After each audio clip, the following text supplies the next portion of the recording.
Molo Sanbonani, hello, how's it? Goeienaand. Good evening. Oh my goodness. Erev Tov, people. It is a Wednesday evening at 7 p.m. You know what time that is. It means the Big Daddy Liberty Show is on your screens. Welcome to it, Sanbonani. Welcome, welcome, welcome.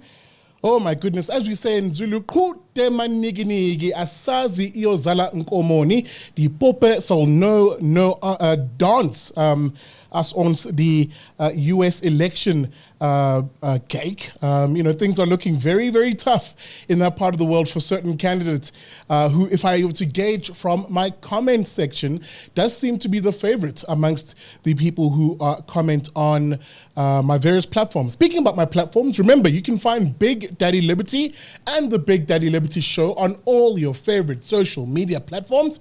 That's on Facebook, YouTube, Twitter, Instagram, you name it, as I'm trialing also a few things, including live streaming on other platforms. Usually I do it here on YouTube, but I'm beginning to try out Facebook and Instagram. So as soon as I really wrap my head around that, guys, I'm not a very tech-savvy person.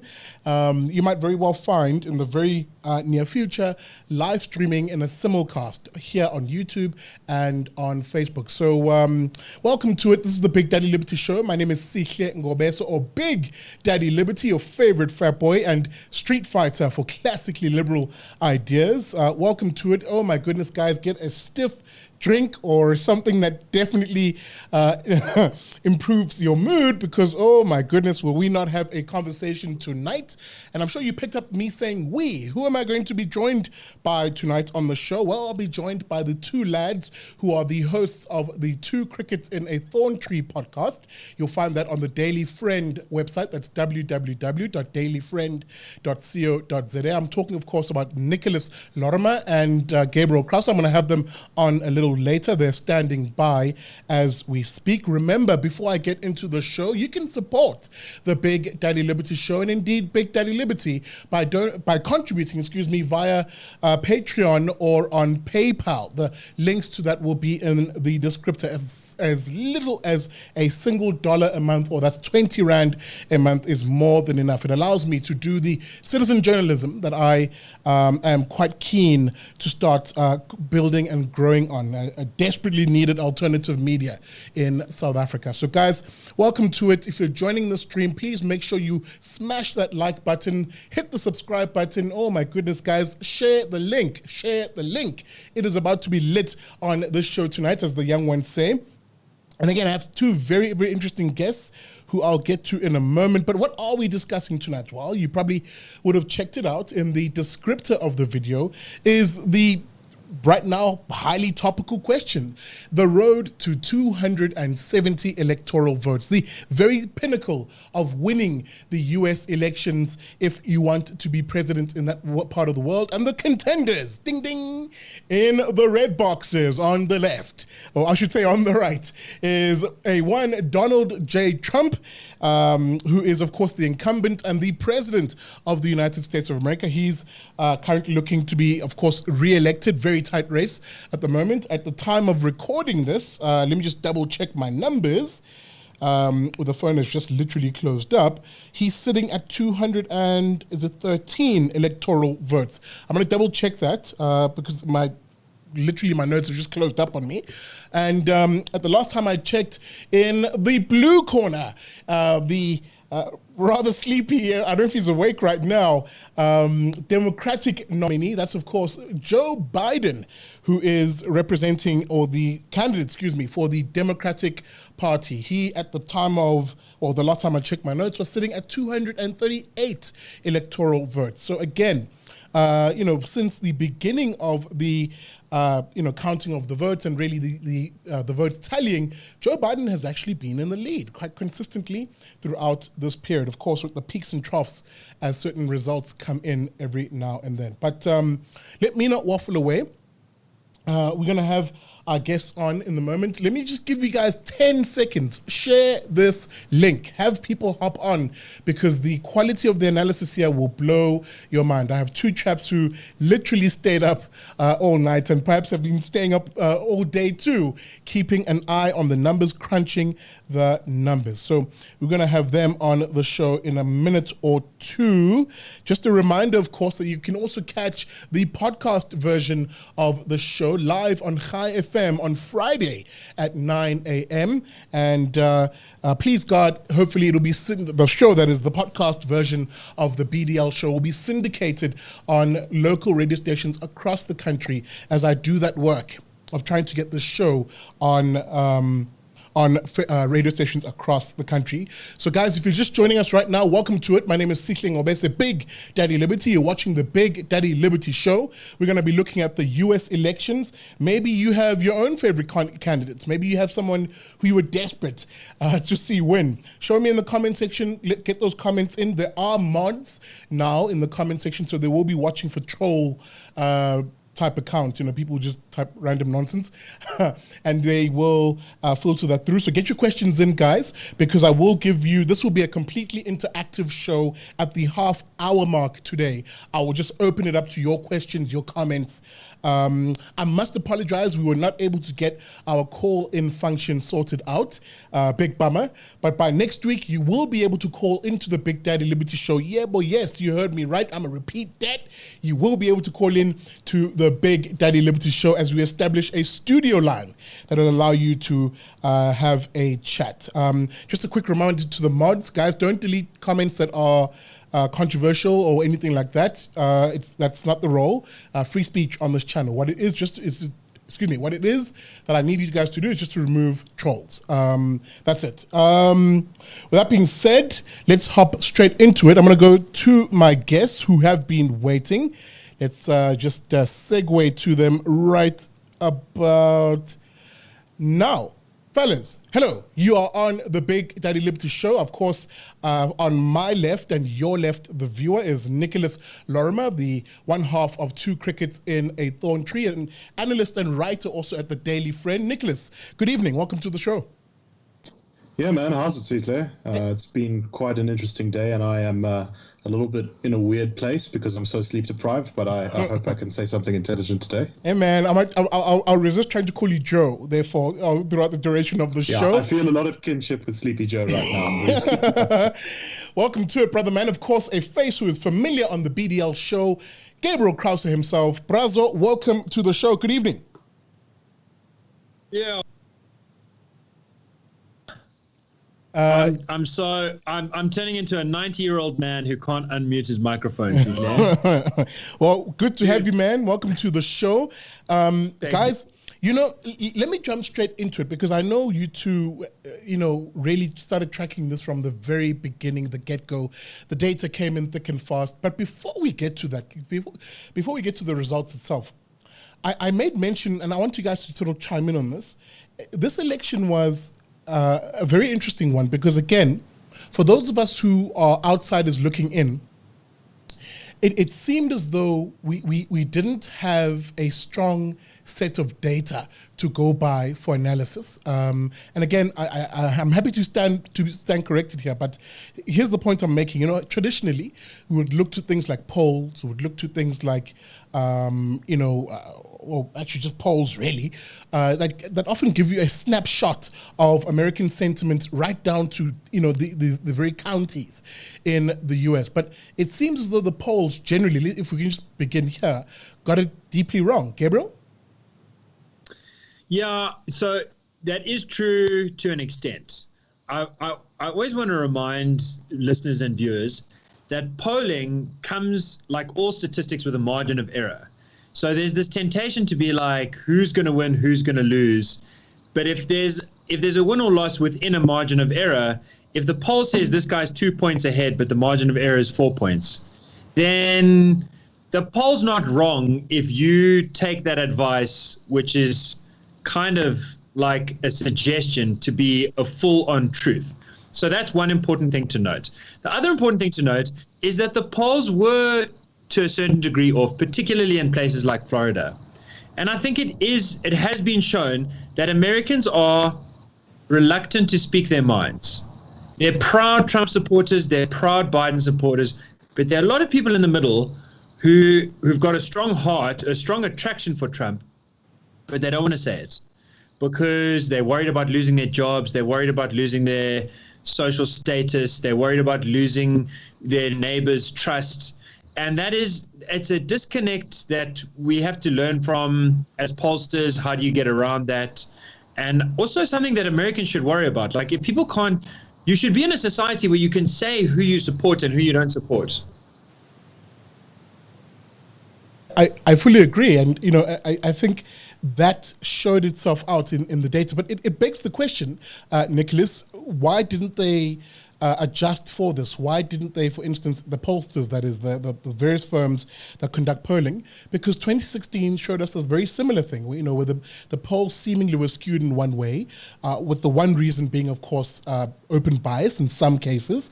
The other reason, of course, as Gabriel alluded to, some people just not openly stating a support for a particular candidate. But you would have assumed or maybe anticipated that they'd fix this and that these polls would be more accurate. Or am I just being naive here, Nick?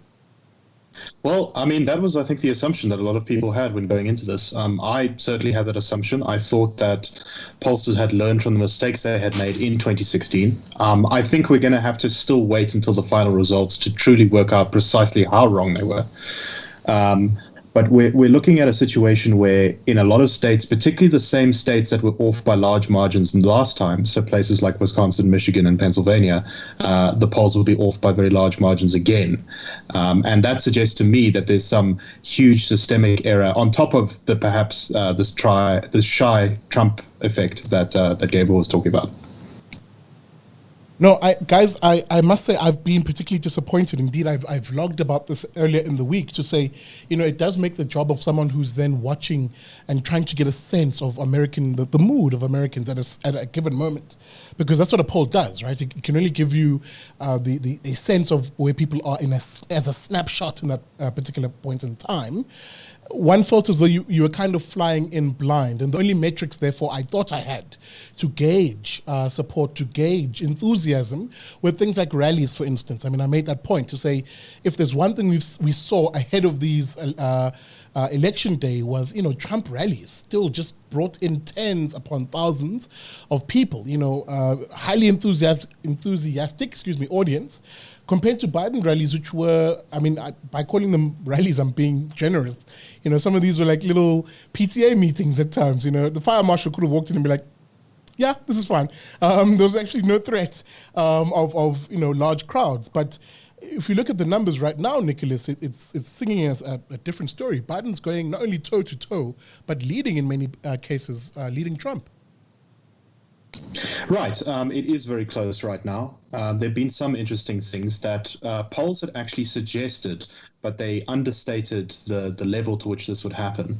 And that's that whites have swung towards Joe Biden, but minority groups, especially Hispanics in places like Florida, have swung surprisingly heavily to Trump, or maybe not so surprisingly. And I think it's quite interesting to think that if you went back to someone in 2016 and you said Donald Trump will win a larger margin in Florida in 2020 off the back of Hispanic voters, I think no one would have believed you at the time.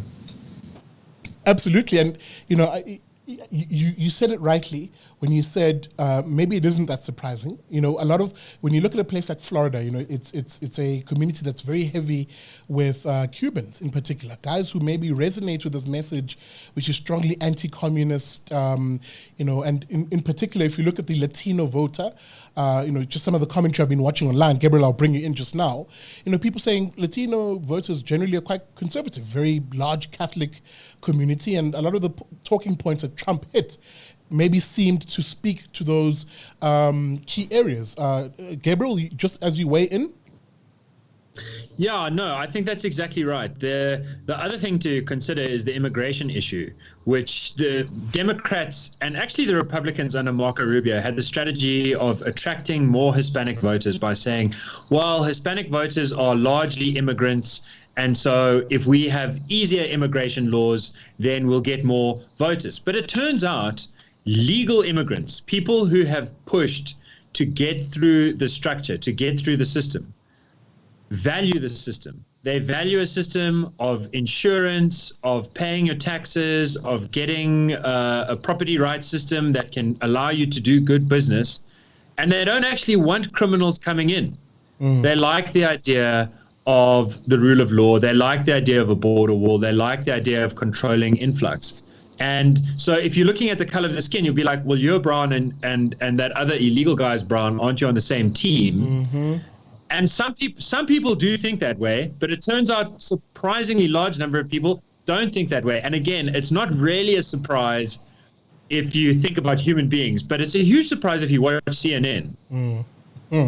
Absolutely. And Gabriel brought up a very important point, which is, the echo chambers. I purposefully call them the echo chambers. You have them on both sides of this particular discussion and debate. If you're watching the Biden side, which I can lump in the social elites in that part of the world, the Hollywood types, the hoofty types, the who's who. It was Biden, the social elites, the mainstream media to a very large extent, which openly holds biases towards Joe Biden, and even openly hostile towards Donald Trump. There's a very loud echo chamber that developed from the chattering classes and that sort of broad coalition that I bring up. And then you had the Trump side of things also, which is that sort of ardent, zealot, MAGA, supporter who, beyond any sort of debate, beyond any sort of discussion, no, my guy is going to win and blah, blah, blah. And you almost felt as though the conversation wasn't honest and we all had to now wait for the data to see who really wins. Nicholas, I'm going to rope you in here, not to play ping pong with, who gets to chat and who doesn't. But Nick, I want to rope you in here because there's an important point you made quite a while back, which I think is actually coming back now and is being demonstrated. If I remember clearly, one of the points you had made was, the one thing we're beginning to see also is Americans are a lot more discerning around who they vote for and why they vote for that particular candidate. Let me be precise and specific. If you look at the seeming bump in the number of black male voters that Donald Trump is getting, it was the talk of the sort of woke left media for the whole week, black male voters being chastised as sellouts and all sorts of names being thrown at them. But it begs the question, did Trump do enough to maybe sell his vision, to sell his policies to that minority groupings? Sorry, I'm being trapped by my own sentence construction. Let me restart this phrase. So if you look at the rise in the number of black males, there's a significant jump towards Donald Trump, with black women still siding with Biden. And a lot of it is being put down to things like the platinum plan for blacks that Donald Trump had put out. Your thoughts on that sort of very targeted electioneering by Donald Trump? Yeah, I think that played a little bit into his successes. I think a lot of minority voters, Hispanics and black voters, voted on economic issues. And I think that Trump had stronger numbers. People trusted him more with the economy, and that's one of the reasons he did well with them. I just want to add, though, that this election is showing that that there's been a stream of thought in conservative America for a while, which is that, and on the left too, which is that demographics is destiny. This was a big part of the kind of Obama coalition message, which is that there are people in the Democratic Party who thought if we just win this election now and we, and the immigration patterns continue as they have, inevitably the Democrats will win forever because minorities will always vote for us. And there were conservatives who bought this argument too. People like Ann Coulter and Mark Stein. Mark Stein wrote a book called After America in, I think, 2012, where he basically said, look, the Hispanics are all going to move in now to America and they're just going to decimate Republican vote shares all across the country, and it's going to be socialism and the left forever.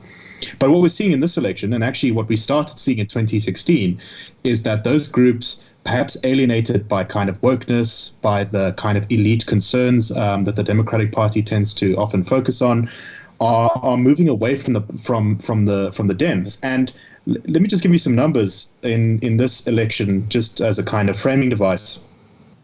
So there's a place in southern Texas. It's a very small county. It only has like 20,000 votes. It's called Starr County. It's one of the most Hispanic voting regions in America. It's mostly Mexican Americans there, so not Cuban Americans.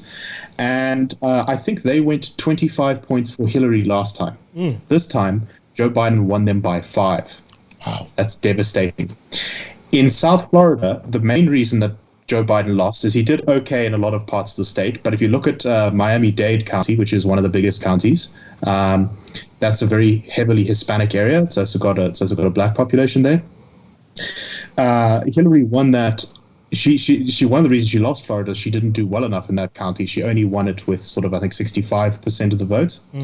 Biden only got 53% of the vote in that county. And that is really what sealed his fate in Florida. Sure. So I think conservatives probably should realize in America now that there's a real opportunity to start deracializing the American electorate. That's right. And one of the interesting things about this election is possibly that it will be the least racialized election in maybe even in all of American history, at least for a couple of cycles. Absolutely. Can I hop in on that? Absolutely. So yeah, you invited us on here, and I'm very grateful for it. We have our own podcast called Two Crickets and a Thorntree, and on Sunday we were having a chat about what to expect from this election, and we kind of, much like this, we have a freewheeling conversation around a very important issue, and we came up with this idea that Trump might actually be a gateway drug.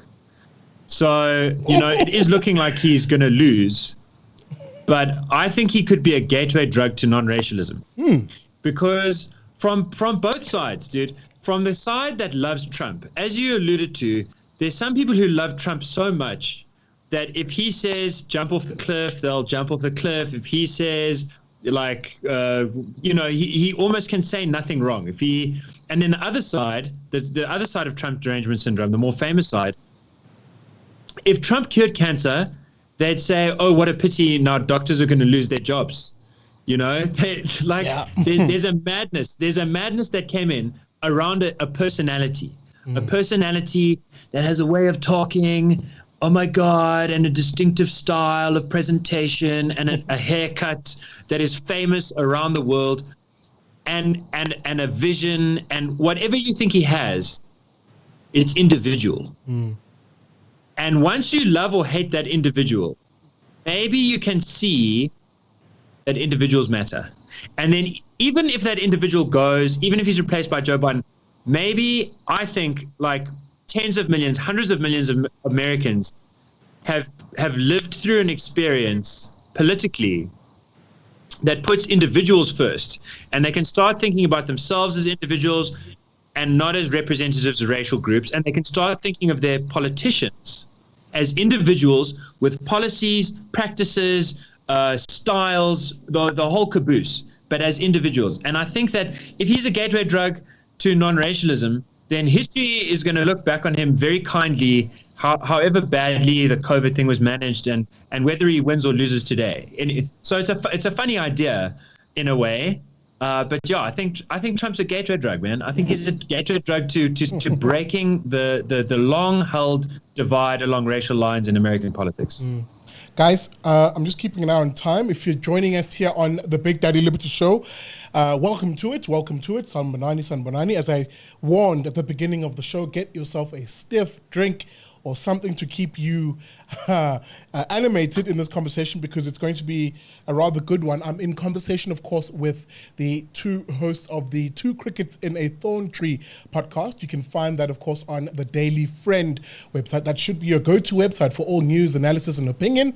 That's www.dailyfriend.co.za. Two Crickets in a Thorntree. That's Nicolas Lorimer, of course, and Gabriel Crouse. Welcome to it. I will open up the comment section, or just sharing comments, in about 4 minutes or so. I can see the comments coming in thick and fast. Guys, I am keeping an eye on them. Do not worry. That's why I'm looking down, if you're wondering what I'm looking at.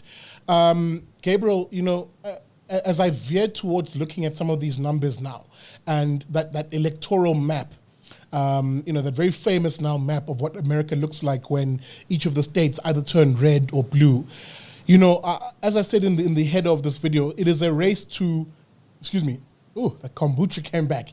It is a race to 270 votes. Now, there are South Africans who I've noticed in my comment section who don't understand this. You know, they say things like, no, but, you know, how is it possible that it's neck and neck when Biden is winning the popular vote and blah, blah, blah. I've heard this being said a lot.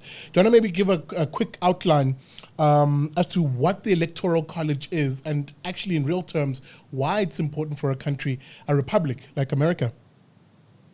Yeah, no, I think it is. It is something that we don't have. And so it's hard to relate to in some ways, especially for young guys like us. You know, we've never had anything like that.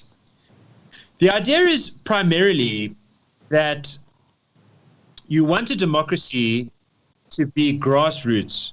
You want people to be commanding the politicians. Politicians must be public servants. Politicians can be good, but only when they serve the public. And if you have a system of proportional voting, like in South Africa, where you count all of the votes together, then you feed it to a party, to a party, to a party according to their proportion, and then the party feeds it down to their cadres, down to their cadres, down to their cadres. You actually find that between the voter and the politician is a long system of party bureaucracy. Whereas with an electoral college system, you have a local representative. He represents your state. He represents your district. He represents your county, or she. Don't get me wrong. There's that's not a he/she thing. So the founding fathers of America, they wanted that grassroots impact. They wanted people to be able to say, "You in particular are the politician letting me down." So that you can't have a party that says, well, we might have this bad guy or that bad guy, but remember, in general, we're good. The electoral college system keeps it specific. It keeps it very direct. It keeps it very practical. So that's one important side to it. The other important side to it is that rural communities are very easily overcome. The founding fathers anticipated this fact that in cities, you can get a hive mind mentality that especially is for a bigger state, that's for like big business, big labor, and that coalition. Whereas rural people are naturally more independent. And I see this in South Africa when I go around the rural countryside. A boer maak 'n plan is an Afrikaans phrase, but I see it amongst Zulus in KZN and Sothos in the Free State and Afrikaners in the Western Cape. Rural people know how to make their own plan. And so they wanted to tilt the system so that the rural guy doesn't get drowned out by the city guy. And that's the other factor. So the one factor is that you know which politician you're voting for. And the other one is that the rural city balance gets evened out a little bit. And I think that it's you must be careful of challenging that system because it's worked for 250 years. I mean, America's had hellish experiences, but there is no older constitutional democracy. So if you want to let it go, you must remember that the alternatives have not lasted as long, and they've often collapsed within a generation. Absolutely. Can I also add to that? I was about to say, Nicholas, I was about to come to you just now. Maybe a quick question as you add to it. You know, Nick makes that important point, which is, you know, in a massive republic like America with various states, you know, some states are more populous than others. And it stands to reason that the founding fathers, therefore, in the Constitution, would have looked at the Electoral College, as a way of protecting perhaps smaller states with smaller populations, against, you know, being railroaded by like a you know, especially a lot of the periphery states have some of the greatest populations. Was there real wisdom in that? And as you add your comment? Right. So I think this goes back to, if you think about the name of the country, the United States of America. The US, especially at its founding, was a union of states. It's a federal nation. And the founders knew that their nation would be diverse. It was diverse when it was founded in 1776, and it's still diverse today. It has lots of different interest groups and different types of people. And so I think what the Electoral College really is it's an attempt to balance out. It firstly keeps the states at the center, because it's not the federal government dividing the country into states and then it can do whatever it likes with the states. No, the states choose the federal government. And that means that they remain at the center of the voting system. But it also means, so there's a little bit of a balance that needs to be struck here between and this is what the Electoral College tries to do. it makes sure that every state has at least a reasonable say. They all get 3 electoral college votes, regardless of how many people they have. But you get more votes if you're a more populous state, although it doesn't entirely match the population. It's relatively close to it. And this is an attempt to force any politician who wants to rule over the whole country as a president to build coalitions of diverse sets of voters around the country. So you can't just win the coasts, or you can't just win the rural areas. You have to build like interesting coalitions of, like Biden is doing right now, where he's got East Coast elites and West Coast elites, and he's combining them with a group of minorities and some white working class voters. And of course, Trump won last time by combining rural voters with suburban voters, and those working class whites again. And I think that is very good for keeping such a large, diverse nation together. If you don't have a system like that, you will get, as Gabriel kind of points out, one particular type of voter probably dominating the way that things are done. And it's probably going to be people in the big cities. It's going to be very big centralized corporations. And so this disperses power throughout the country in an interesting way. Absolutely. Guys, I'm just keeping an eye on time. It has hit that 30-minute mark in the show. If you're just joining us, welcome to the Big Daddy Liberty Show. I'm in conversation with Nicolas Lorimer and Gabriel Crouse, two hosts of the Two Crickets in a Thorntree podcast. Guys, we're talking all things US election. The results are trickling in as we speak. And I'm going to open it up to your comments now, and I'm seeing the comment section is lit. It is a buzz with a veritable mix of, pro-Trump, pro-Biden, some conspiracy theories, and a few super chats. Let me just quickly shout those out right now. I see you, RLT. Thank you very much for the 5. What's CHF? I don't know what the currency is, but thank you very much for it. Much appreciated. And your comment is, Justin, Michigan counting error. The 100,000 votes are to be removed from Biden. That's an interesting one. I need to keep an eye on that. Which brings up an interesting point, Nicholas. The Michigan issue, which has just sprung up, which is causing a bit of controversy right now. It's definitely trending on Twitter. Can you just quickly lay it out for us and why it's important, and what are some of the key states right now which are in the balance? Right, so we're really looking at probably Wisconsin, Michigan, Pennsylvania. Those are the 3 states that are the most contested. There's also a possibility that Biden could win Georgia, but that's still very debatable. And the margin of the vote in Michigan is extremely close. So I'm not sure. I actually haven't seen this latest thing, but I believe they're under. Last time I checked, there were under 100,000 votes separating each other. So that's razor thin. If Trump can win Michigan and Pennsylvania and secures his victory in Georgia, he's going to win the presidency. Alternatively, if Joe Biden wins Michigan, the chances of Trump winning the presidency are pretty low. It kind of then comes down to Nevada, which I reckon will probably go for Biden. So yeah, it's really important, that state, whatever's going on there now. I must say, just as a kind of aside here, I'm a bit frustrated with the US system in that a lot of the states, I think, actually don't have particularly good ways of counting, and there's incompetence and errors. I mean, there are in all elections and all big endeavors. That's to be expected. But I feel like there are times when even in South Africa, we're actually able to count votes better than some US states. Florida does a pretty good job of counting their votes. I don't know if you're watching the results come in this morning, but it's fast. Very they efficient. Tabulate stuff beforehand. They have to standardize a lot of their procedures and really tighten up their operations, because remember in 2000, Florida was so tightly contested. I think it came down to like 500, 600 votes. That was the Gore-Bush election. Gore and Bush. And after that, where there were numerous errors, Florida really tightened up its vote counting operation. And since then, they're become a bit of a model at least in some counties for the rest of the US. Anyway, sorry, that was a tangent. No, a very good one. And I need to bring it to Gabriel. Gabes, South Africans looking in are probably wondering, why these particular states are okay. Actually, this is how I'm going to phrase this one. I want to make it spicy. there's a lot of conspiracy theory going on at the moment. There's a lot of teeth gnashing going on at the moment in both sides of the camp. I want to set out the two arguments and I'll get your view on this.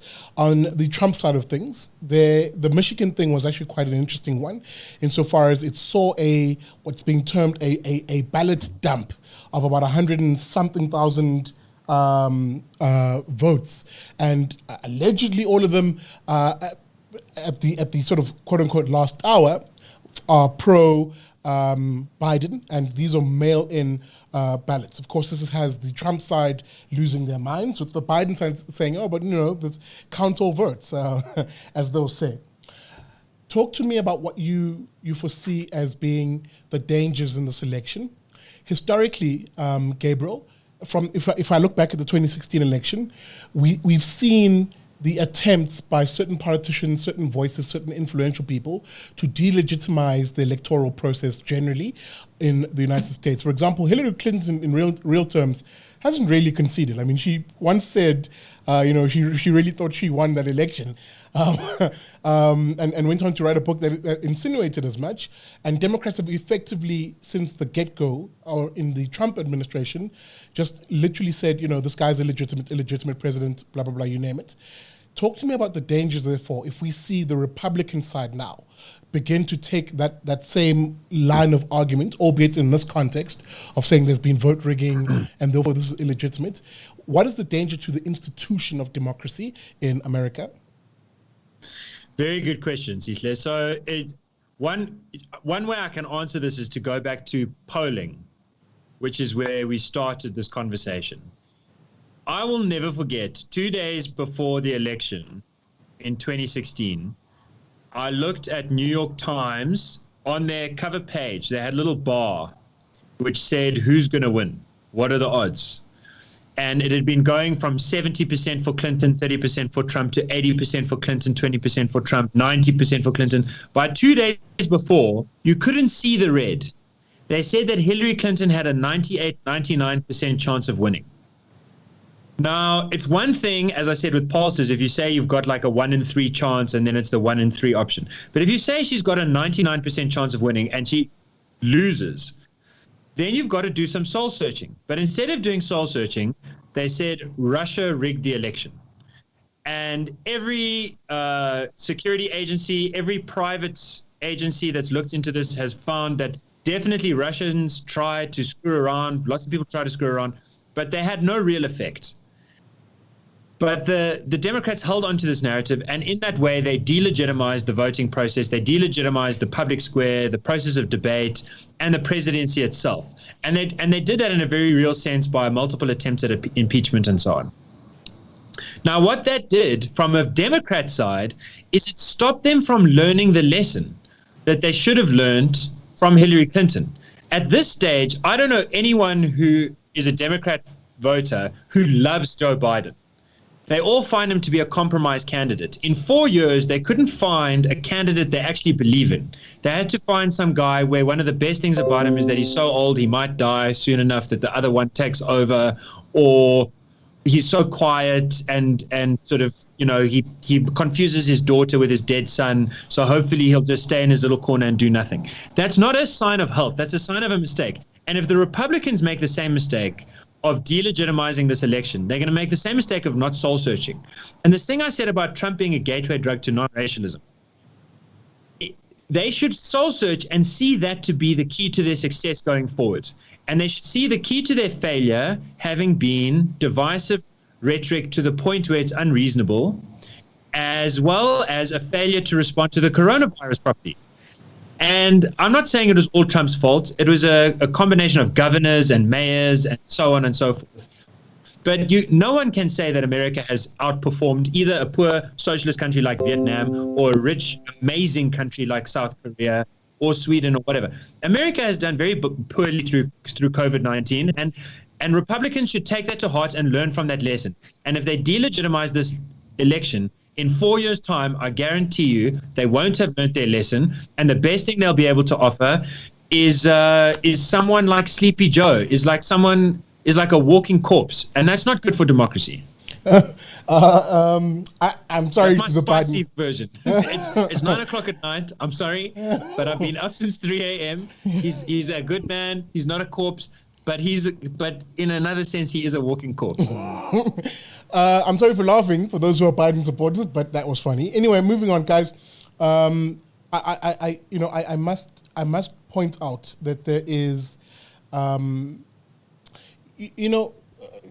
Nicholas, I've always said that for me, I don't have a horse in this race. For me, it's just a case of, if you know my stance on the BDL show, I say hashtag politicians are trash. But what I do in my analysis of politicians, regardless of that statement, is make the point that all politicians have a good, a bad, and an ugly. And maybe in that particular vein, let's talk about these two candidates. And really, given that one of them, which is a very obvious statement, one of them is about to win, but one of them seems to be in the serious running to sort of pip the other. That's Joe Biden, by the looks of things, if I look at the numbers. Let's talk, about the good, the bad, and the ugly of Joe Biden, and we'll get to Trump just now. Nicholas, I'll begin with you. In your assessment, the good, the bad, the ugly? Yeah, so I think it's actually very difficult to say. There's a lot of versions of Joe Biden out there. There's the Joe Biden who's the Trojan horse for the left and simply will give way to Kamala Harris and the woke left. There's the version of Joe Biden that stands up to the hard left of the Democratic Party and will keep the party focused on a centrist message that Biden had to move towards in order for them to win, because if they had embraced the radicalism of the fringes of the party, Trump would be destroying him right now. So the good might be, and it looks like the Republicans are going to win the Senate, that you're going to have a pretty divided government. And that might be a good thing because it's going to constrain the more radical elements of Joe Biden's party. He will have to work with Republicans on things. There are some good things to be said about him. He is calm and relaxed, and considering that American political life has gotten very tense, and there's a lot of people on both sides are increasingly okay with political violence against their opponents, which is something that's very concerning. The hope is he will bring down the temperature a bit. I think a lot of people see him as being weak on China. I think that both the Republicans and the Democrats, the centers of those parties, have moved so against China in this year because China has been so awful that he might be stronger against China than many people expect. Who knows? That could be wrong. Maybe he will be fairly weak against authoritarian China. As for the ugly, he's going to really open, I think, a lot of spending taps. He's going to push through a bunch of economic regulations if he can. That will hurt the American economy. I think he's probably going to be really bad, and Gabriel will explain this more thoroughly. He's going to be really bad on South Africa. The Trump administration on our issues was pretty good, actually. Mike Pompeo denounced EWC in a speech in Addis Ababa in Ethiopia. I suspect Joe Biden is going to give the South African ambassadorship to some woke ally who he needs to pay off and doesn't want to give it into a real position of power. And that person will come here and cheer on the EFF and the ANC. So for South Africa, Joe Biden is probably going to be a bit of a disaster. Again, I have to come to you, Gabriel. Your thoughts on Joe Biden, the good, the bad, and the ugly? Yeah, so I think one of the good things, having disrespected this elder, one of the good things about Joe Biden is that he is so experienced at the wheeling, dealing side of politics that I think he will, in a smart and sophisticated way, strike good compromises. I think the most beautiful thing about Joe Biden is his family story. In a way, people only think about Hunter Biden, who is his surviving child and has made some very embarrassing mistakes. But if you look at Joe Biden's life story, that guy, young, married, his wife and children die in a car accident. He picks himself up again. Then his son Bo becomes a military hero and then dies of a brain aneurysm. and Biden gets depressed, but he picks himself up again. I think that symbolically, there's something truly inspirational about a man who keeps trying. I respect that. That's the good side. The bad side, as Nicolas said, economically, America's in a tricky situation because part of the reason that the economy did so well was Trump's sophisticated games with trade and helping out the working class and re-importing jobs that had been Xeroxed out to China and so on. And people were worried that he's going to start a trade war that goes on forever. But he actually got China to then start bringing those tariffs down again. So he was ratcheting it down, heading back in the direction of free trade. But in the meanwhile, he borrowed a lot of money. And I think the Democrats are going to borrow a lot more money if they can.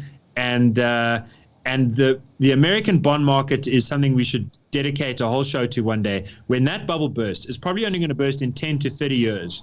But when that bubble bursts, it's going to precipitate, as Franz Grenier said, the most exciting thing that you ever experienced in your life. And I use exciting like an electric bolt through your brain is very exciting. Like being struck by lightning is very exciting. So it's just pushing that issue a bit closer, and that is very bad. And then the ugly, as Nicolas says, dude, why does this matter to me as a South African? It's fun to watch America's story, and it's the most important country in the world because it's got the biggest economy and the biggest military. But as a South African, I think about this as a South African first.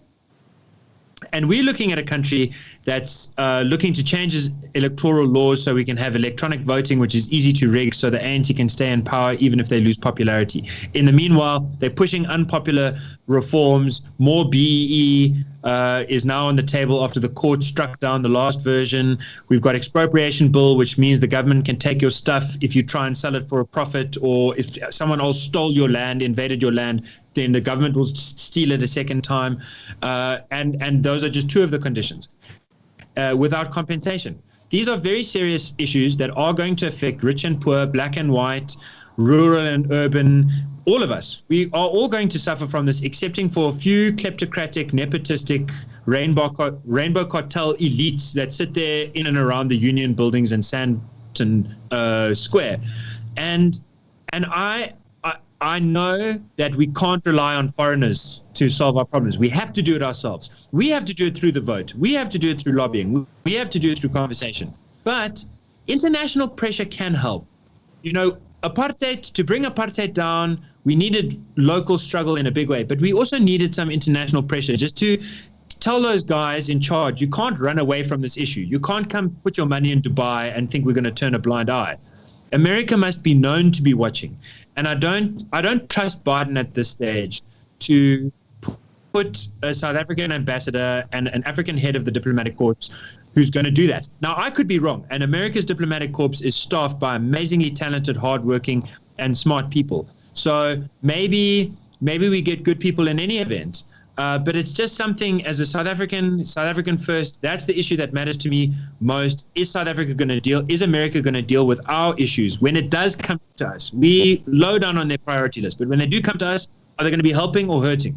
And who they're going to be helping or hurting? Our elites or actual South Africans who live on the ground here? And I worry very much about Joe Biden in that regard. But my hope is that if America's mindset can shift, if this gateway drug to non-racialism thing can actually take hold, if he can see the weakness in his side as being wokeness and the strength in his side as being compassion, and the Republicans can see the weakness in their side being vindictiveness and divisiveness, and the strength in their side being economic policies that can appeal to people of all colors, then if that whole mindset changes, then that pressure will come. It will come our side because they'll be applying it to themselves. The same issue we have with the EFF, they have over there. And if they deal with their issue over there, they will naturally endow an ecosystem of thought that will be cleaner and more transparent. Can I just add? Just a moment, Nick, because I'm just keeping an eye on the comment section too. Guys, you're going to have to forgive me for struggling to just read the comment section. It is flying by incredibly quickly. I think there's also a lot of bots that are maybe attacking the stream a little bit. It's almost impossible to read any questions, guys. Shout out to my moderators who are removing a lot of them. Gosh, you guys are probably developing carpal tunnel just from clicking. Nick, a quick comment, and then I must go to maybe just 3 questions from here if I can read them. Yeah, very quickly, there is something else interesting from Biden's history. The Obama administration was really bad at dealing with Republicans in the Senate and the House. And there was only one person in the administration who they could ever trust to be able to actually talk to the Republicans and maybe reach a compromise, and that was actually Joe Biden. Mm-hmm. So that's an interesting thing. Maybe that portends something positive for the future. We'll have to see. Absolutely. Guys, I'm running out of time. The show is always just an hour. I've got a couple of minutes left. Two candidates, you guys have gone through Biden, and I'm happy we spent a bit of time on him because I feel as though we don't often talk about him. My only concern about the guy is, this false assumption that people are having, especially people who are invested in trusting politicians. The guy who's been in, government and the state for 46 years as a senator, suddenly now as president, people think he'll pull wonders is a very weird thing for me, and it's again testament to why I say stop being dribbled by politicians, especially if you're part of my US audience. Guys, Trump or Biden, don't be dribbled by either of them. With that being said, guys, last 2 minutes, talk to me very briefly. Donald Trump, good, bad, the ugly, and let's please gloss over this one because we often talk about Trump. Good, bad, ugly. Gabriel, I'm going to start with you. The good, the bad, the ugly on Trump, in your view? I think the best thing about Trump is that he's original. I don't think anyone saw him coming. And there's something about originality that I give respect to. Even Lenin, who was original with socialism and communism. Originality, you bring new evidence to the table because you try out new ideas and you get new evidence. And the evidence that he got was a great economy. That was the best effect that he had. Very low unemployment. The bad side of Donald Trump is that he's not disciplined with his mouth. He does say things that aren't true, and he enjoys that. He enjoys the power of his own poetry. And I love poetry. I love Harry Potter and Huckleberry Finn, but there's like one section in the library for fiction, and then there's another section for like presidential comments, and it's bad to confuse those two sections. And then the ugly side is that he gave, as much as he can be a gateway drug to non-racialism, he also gave a kind of non-racialism a bad name, because he's had so many good policies, also good economic policies. There's so many things that he did that were good, but because his character is so repulsive to so many people, then they can associate his personality with those ideas. And also the shy Trump voter has been nervous to speak out to the good ideas for fear of sounding like Trump. So the best case scenario, if he loses, is that goes away. The ugly goes away, and the bad goes away, and people can be proud of the good ideas and proud of the achievements and take it forward. And the worst case scenario is that the good goes away, and all we're left with is the ugly, and a kind of fear of speaking your mind, and of respect, and of growth, and of practical growth. Nick, Trump, good, bad, the ugly? Yeah, I think the good stuff is he's taken action to take critical race theory out of the federal administration and take it out of government policy. So that's very good. Absolutely. The ugly is I think that, like most presidents, he's going to have a very bad second term. Most presidents struggle in their second term. And I think Trump is not very good at making arguments to advance his side. He often references things, or he's sometimes good at making arguments, but often he'll sort of gloss over details. He doesn't reach out to people who don't already agree with him. And that, I think, in the long run, might hurt some of the causes that he supports. Absolutely. Oh, guys, I'm going to extend us just by another 5 minutes.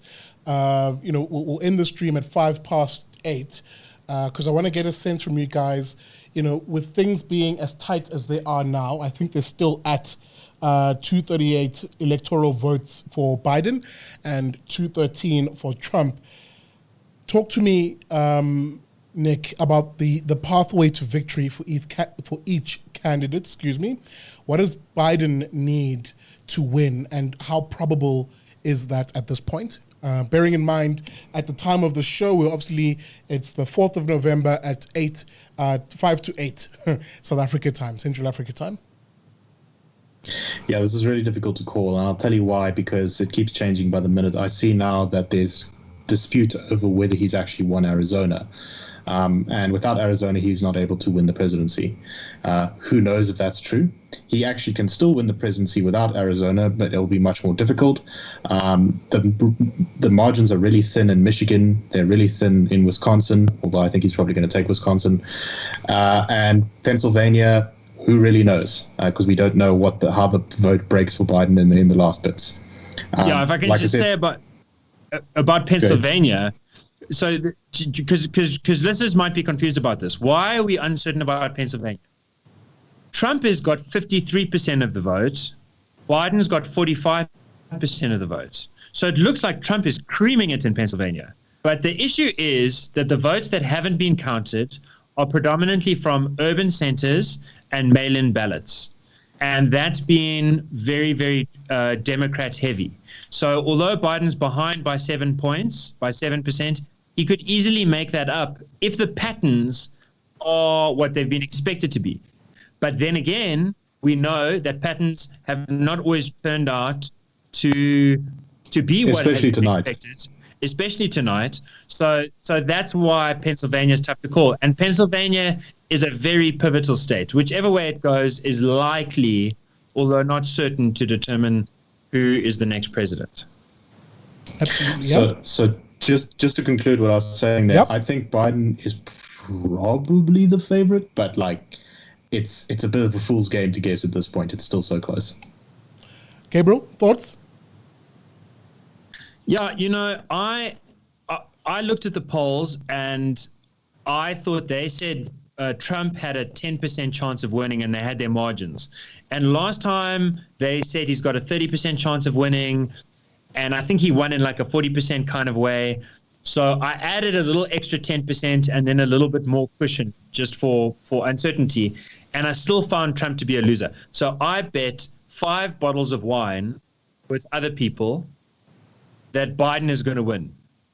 Because I thought if Biden wins, I want some good red wine to drink and think about it and try and find a smart way to see a good go forward in 4 years under Joe Biden, as they say, the leader of the free world. And I think I'm going to get those 5 bottles of wine. And the wisdom that I'm trying to communicate to the listener is try and enjoy this at a certain level. Like the worst case scenario, actually, for me, is not a Biden win or a Trump win. It's blood on the streets.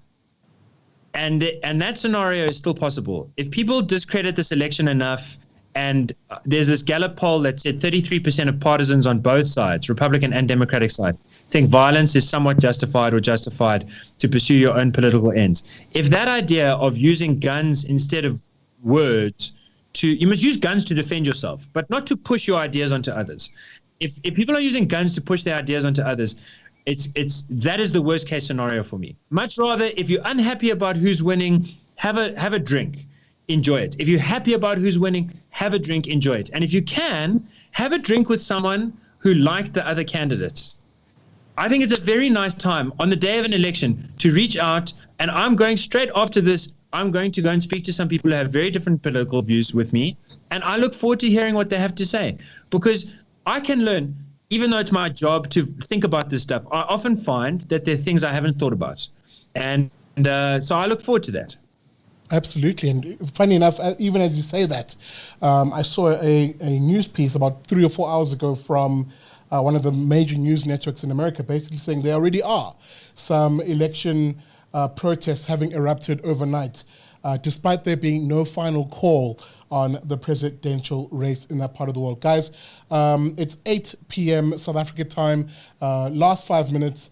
And I'm seeing some of the comments. I want to bring in some of the comments. Shame, guys. It's calmed down a little bit in the comment section. People making fun of the fact that it's the 3 beards here on the Big Daddy Liberty Show. Lol. Let's see if I can find it here. Again, shout out to all my moderators who've been doing a fantastic, fantastic job in this section here. Guys, let's see here. Let's see. Right now, Wisconsin, and this is Jack of all trades. Right now, Wisconsin and Michigan, the number of registered voters and the number of people who have voted in some of the counties do not line up. So the USA has fallen to the lowest levels ever. Again, there's a lot of talk and chat at the moment around election fraud. And this is from both sides, by the way. It's not just necessarily just the Democrats. I want to have you guys weigh in on that just in a moment. But I just want to see if there's any other comments I'm missing. I know there are, guys. Please forgive me. It's very difficult to read all the comments here. Let's see here.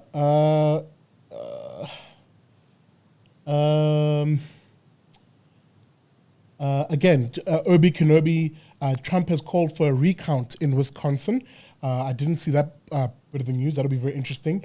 So Trump is no angel. This is South African Red. So Trump is no angel. So that's why you vote for his policies and not his personality. I agree with that. SA Red. Boitumelo Pena says Trump needs Michigan to win.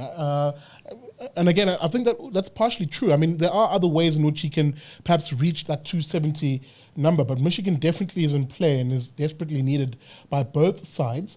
Poka Lehapa says Trump has only himself to blame for losing the election. I'm sure you'll agree with that, or maybe he won't, who knows. Trump tends to be volatile in never knowing what he agrees or doesn't disagree with. Sorry, guys, I'm just going through the comments just to be fair to the viewers.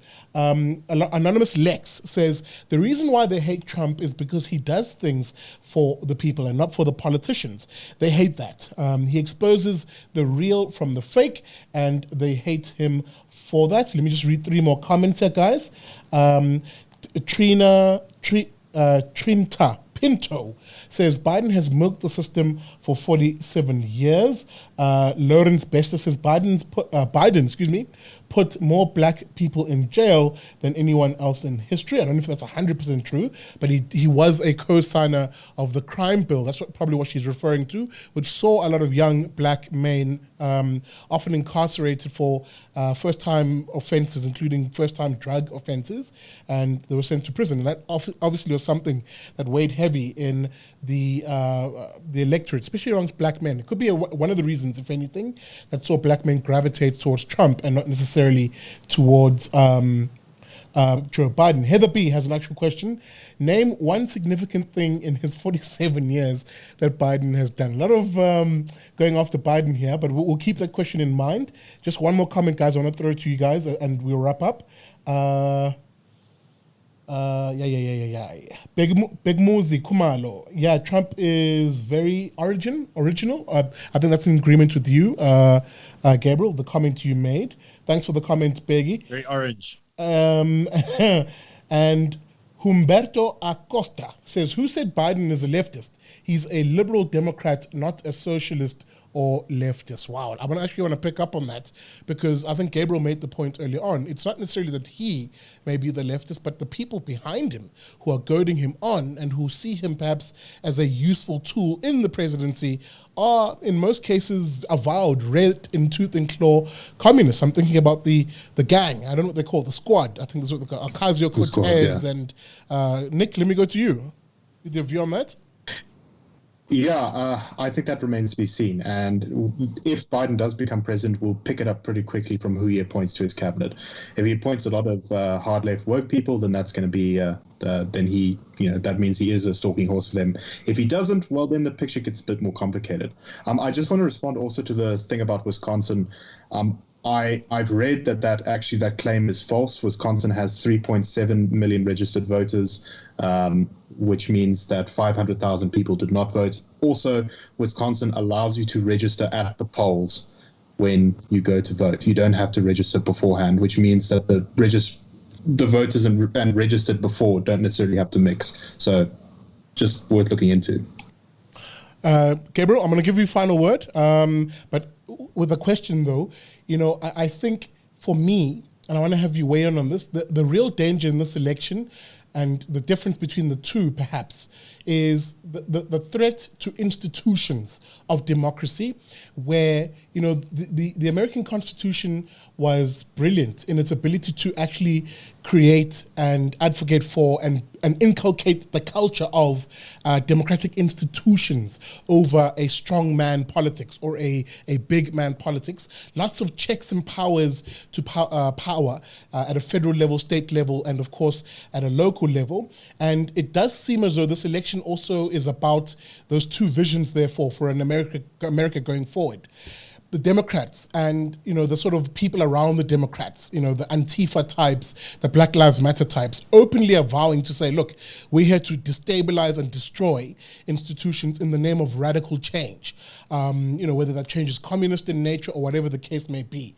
So for example, critical race theory, the gender stuff and the race stuff.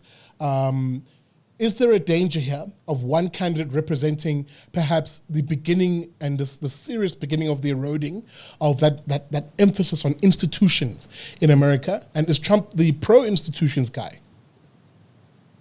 Yeah, let me answer that question by referring to a comment that you read out from YouTube, from our channel, from your channel here. Someone said the reason they hate Trump is because he is sort of fighting for the little guy, and he isn't sort of playing the same game that usual politicians do. And that is, I think, to a large extent true. Trump was not vetted by the establishment. He wasn't preferred by either of the main parties. He wasn't preferred by any of the major media houses. He fought his way from the grassroots, from social media to his TV show and so on. So he's anti-institutional in the sense that he's anti the close relationship between big business and big government. That is part of the reason that he's so hated. That is part of the reason he's so hated. And that's an institutional thing. That's actually an institutional corruption. And he's resisted that, and it's good.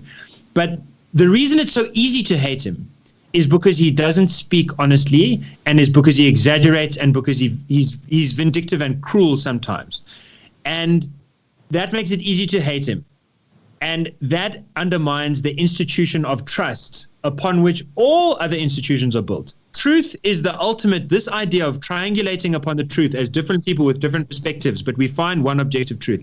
That is, or we go for it. That is the ultimate institution. And he has been a threat to that. So I think that Trump has been good for the Supreme Court of the United States. I think that he's been good for the economy. Those are important sort of institutional benefits. But I think we have to divorce his policy from his personality, as your commenter said.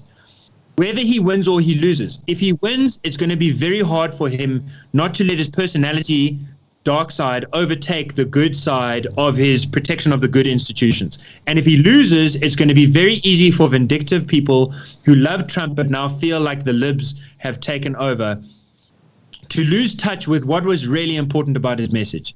And it wasn't his haircut. His haircut was just the way into it. The thing that really mattered was the idea that you have to, if you want something in life, do some work. Make some money if you start with $1 million, make $1 billion. If you start with $10, make $10,000. If you start with $1, make $100. That is an idea that people can all aspire to. And I think that was his key idea. And you need those institutions that protect that to stay in charge. And for that to happen takes Americans to watch their institutions. They're the ultimate guardians of their institutions. And similarly here, we can't rely on one person to change it one way or another. You have to divorce that personality from policy and realize that the ultimate guardian of policy is you, me, and the next citizen down the streets. Absolutely. Nick, I know I said final word, but I really want to give you the final word. Again, that same question, are we seeing, just looking forward to the United States, whether it's a Biden presidency or a Trump presidency, we know that Congress is currently, it's effectively been won by the Democrats. The Senate, by the looks of things, the Republicans will retain it. And of course, the presidency is up in the air. By the looks of it, at the point of us recording this, that Biden may actually pip Trump at the end. But the importance of the preservation and defense of institutions, especially if Biden wins, and given the sort of people that are coalesced around him, people who are very anti-democratic institutions, anti-family values in some cases. Your thoughts on whether Biden becomes that candidate who's malleable by those types who are trying to destroy institutions? Yeah, so firstly, I just want to agree completely with what Gabriel said. But secondly, I think that there really is an open question on that. I think it's very difficult to predict ahead of time.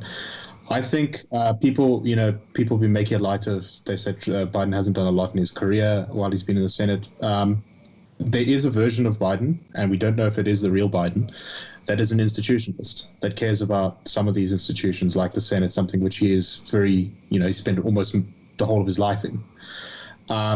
And some of those institutions could be protected by Biden. In other ways, he might damage some institutions. It remains to be seen. But yeah, I think Gabriel said it much better than I could actually. Absolutely, it needs to come from us, not from. We mustn't look to politicians to solve this problem. Absolutely. Even if Trump wins, he's not going to change America in magnificent, marvelous ways if people don't take initiative in their own lives, in their own communities, to build their families, to build their local communities, to build their local institutions. CC South Africa. Oh my goodness, guys. We must end it there. Thank you very much. And my apologies to my viewers. We've gone seriously over time, but hopefully the conversation was lit. That, of course, was Nicolas Lorimer and Gabriel Crouse, the two hosts of Two Crickets in a Thorntree. If you want to find that podcast, you'll find it on the Daily Friend website. That's www.dailyfriend.co.za. Make that your stop for all your news, analysis, and opinion. Guys, thank you so much, and I'll see you hopefully soon on the BDL Show. Thank you so much, Tisha. It's always a pleasure, and what a big day, hey? Yeah, hey man. Yeah, it's been great to be on the show. Thanks, Tisha. Awesome, guys. Thank you very much. And with that being said, thank you, dear viewer, for watching the show. Man, oh man, it was a very interesting show. Again, thanks to my guests who made it very lit as usual. You'll find, I think, one of them on the podcast this week that will come out on Friday. I think either Nick or Herman is on, I'm not sure. I'll confirm with them offline. But thank you for watching, guys. This has been another episode of the Big Daddy Liberty Show every Wednesday at 7 p.m. live here on YouTube. And of course, it will be uploaded in a couple of minutes on the Facebook group. So if you're waiting to watch it there, it will be up soon. Guys, just some quick house notes from me. The tech to do a live simulcast, that is to do a live stream, on Facebook and on YouTube at the same time. I'm working on that. By next week, I'm sure it will be Pashash. And of course, from next week, you'll be able to call in to the Big Daddy Liberty Show. We'll develop a nice little studio number in which you can call in and be a part of the show. Big thank you to my moderators on the group. I can see you guys were working very hard tonight. For whatever reason, we had a lot of bots attack the stream, but much appreciated to you guys. Remember, you can support the Big Daddy Liberty Show. It's very easy peasy. You can do that by becoming a friend of the show to a large extent by contributing as little as $1 a month to the show. You can do that by Patreon or via PayPal. The links of that will be in the descriptor of the video. It goes a very long way in allowing your favorite fat boy, to get around the country and provide that alternative media take on things. Just a quick note, I am in Johannesburg for the moment. I'll be here for about 2 weeks or so, and then I begin the long trek back down to Cape Town via Mpumalanga, KZN, Eastern Cape, and of course the Western Cape. And I will do Northern Cape and the Northern Provinces, Northwest and Limpopo. In due course, I'll announce all of that. I'll announce all of those dates for when I might be in your part of the town. Who knows? You might see me at an intersection holding a sign up saying, EWC is theft or socialism is cancer. Who knows? But make sure you say hi when you see me in your part of the world. With that being said, thank you very much, guys. This has been another episode of the Big Daddy Liberty Show. As I say at the end of every show, never trust a commie.